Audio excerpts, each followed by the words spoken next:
నమస్కారం అండి. నేను మరీ చదలవాడ. ఈరోజు మన శరీరంలో ఉండేటటువంటి గ్రంథులు ఎలా ఉపకరిస్తాయి అనేది తెలుసుకుందాం. మన భారత భూమి వేద భూమి.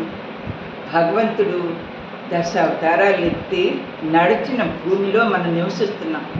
వేదాలు, ఉపనిషత్తులు మనకి చక్కని నడవడిక నేర్పించాయి. ఇతిహాసాలు, మహాభారతాలు ఇవన్నీ కూడా మనకి ఎంతో అనుయుక్తంగా ఉన్నాయన్నమాట. మన శరీరంలో ప్రతి శక్తి ఈ ప్రపంచానికి సంబంధించినవే. ఈ ప్రకృతి నుంచే మనిషి శరీరం అంతా ఈ సృష్టిలో సమస్తము అంటే పంచభూతాల సమ్మేళనం ఈ శరీరం. భూమి మీద జన్మిస్తాం, గాలి పీల్చుకుంటాం, శరీరంలో 75% నీరు ఉంటుంది. తిన్న ఆహారం జీర్ణం అవటానికి అగ్నితత్వం అవసరం అన్నమాట. ఈ విధంగా ఈ పంచభూతాల మిశ్రమమే మన శరీరంలో నడయాడుతుందన్నమాట. మరి మరణానంతరం ఆత్మ కూడా ఆకాశం వైపు వెళ్ళిపోతుంది.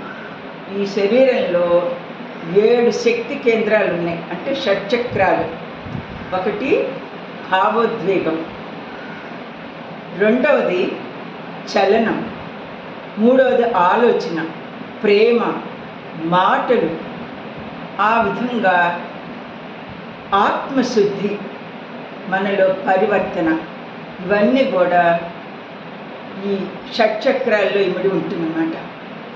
అలాగే ఇంద్రధనుస్సులో 7 రంగులు ఉంటాయి కదా, ఆ షట్చక్రాలను సూచిస్తూ ఉంటాయి. 9వ సంఖ్య కొద్దాం. మనం తల్లి గర్భంలో 9 నెలలు నివసిస్తాం. శ్రీచక్రంలో 9 ఆవరణలు ఉంటాయి. అలాగే సంవత్సరానికి 12 నెలలు ఉంటాయి, 12 రాశులు ఉంటాయి. చంద్రుడు 27 నక్షత్రాలతో కలిసి ఉన్నప్పుడు మన హృదయానికి 27 రకాల భావాలు హృదయం శరీరానికి పంపుతుంటుందన్నమాట. మనం జపమాల్లో 108 రుద్రాక్షలు కలిపి చేస్తుంటాం కదా, అలా జపం చేయటం వల్ల ఆ శబ్ద శక్తి, ఆత్మస్థైర్యం, ఉత్సాహం మనలో ఏర్పడుతుంది. 72,000 నాడులు ఈ ద్వారం శరీరానికి. ఈ 72,000 నాడులు, వీటి ద్వారా శరీరానికి శక్తి ప్రవహిస్తుంది. జ్ఞానేంద్రియాలు, జ్ఞానేంద్రియాలు పంచభూతాలు. మనస్సుకు ఆత్మే కేంద్రం. చిన్న వయసు నుంచి భగవద్ధ్యానం చేసుకోవాలి, దైవారాధన చేయాలి, పుణ్యక్షేత్రాలు సందర్శించాలి. పుణ్యక్షేత్రాలు చేయటం వల్ల పాప నివారణ చేసుకోవచ్చు. సేవా కార్యక్రమాల ద్వారా కూడా కర్మ నిర్మూలన చేసుకోవచ్చు.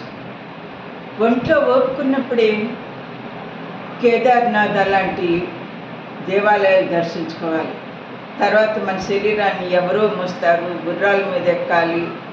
అలాంటప్పుడు ఆ పుణ్యం మనకు, నడయాడని పుణ్యం మనకి రాదు. కాబట్టి ఓపుకున్నప్పుడే మనం దైవ కార్యాలు చేసుకోవాలి. నా వీడియో కనుక మీకు నచ్చినట్టయితే like, share, subscribe. Meena Kumari Chadalavada.